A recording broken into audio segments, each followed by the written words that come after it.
Welcome to ILS Colors class. It's already week 14, can you believe it? Today we're going to talk about how animals use color. Not necessarily how someone as cute as that little dog over there, Rockstar, would use color. We don't mean do they decide, well, today I'm going to wear camouflage. Is this not adorable? Come on, is this not cute? Or maybe I want to go with a light tan sweater, maybe today, a cute little doggy thing, with gray piping. No. We're not talking about how animals use color like that. We're going to talk about how animals see color, right? So we're looking at what and how they're able to pick up color. How do animals use color? So different animals have different kinds of color vision, just as we talked about with our own color vision being detected by the amount of cones we have. Some animals have very good color vision, and some have poor color vision. Some birds and bees have super color vision, and they see super colors. They see so many colors. All right, so we're going to get to that. So how do we know actually what animals actually perceive? Can you go up to an animal and say, hey, how many colors do you see?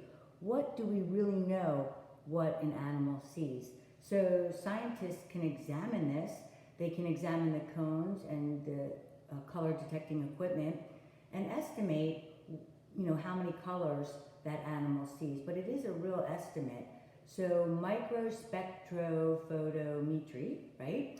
It analyzes the visual pigments and photosensitivity of cells in order to determine how and what colors a fish see. And I have a video on that will explore this a little bit further for you, right? So let's talk first about poor color vision and animals. We'll get to super color vision in a minute, but many animals have only two kinds of cones, and this is known as dichromats. The color sensing pigment in these colors can be very weak. Therefore, that animal probably sees very weak colors. So these include animals, dogs, cats, mice, rats, rabbits.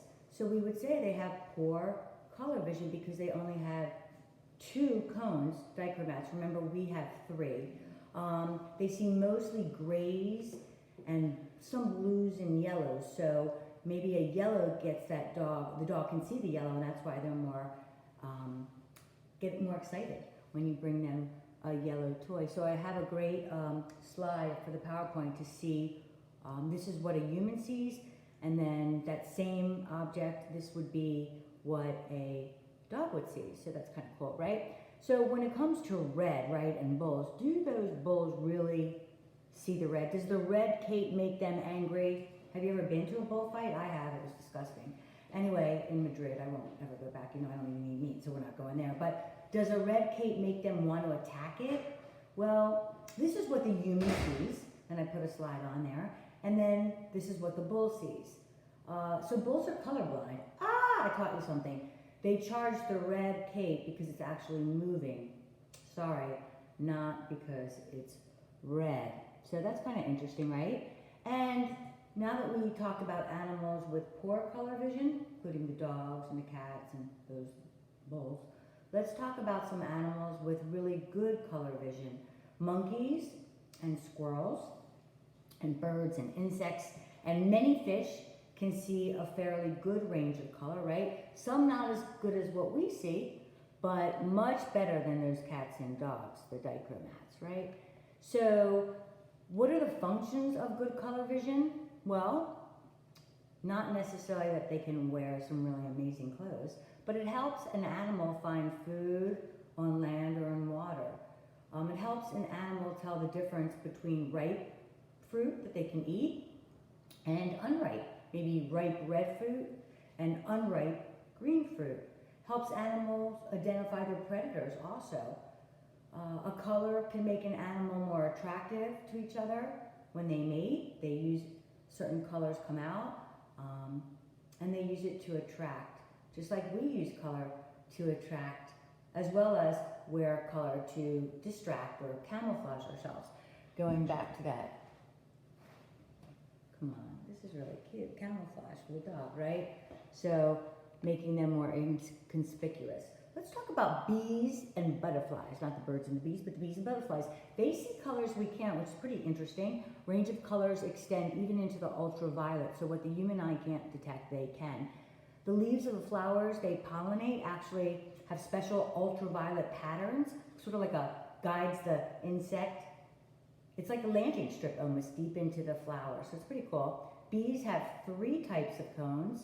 2 of the cones are sensitive to human visible wavelengths, what we can see, and that last 3rd cone actually detects ultraviolet range, colors in the ultraviolet range of the spectrum, so we can't see some of those colors. This cone enables them to see colors that our human eye can't detect. It's pretty cool, right? And when it comes to the birds, they are tetrachromats, right? Most have at least 4 types of cones. Some fish and turtles too, so they can see many, many colors that our human eye can't detect. I hope you learned a little bit about color and its impact with animals. Thank you.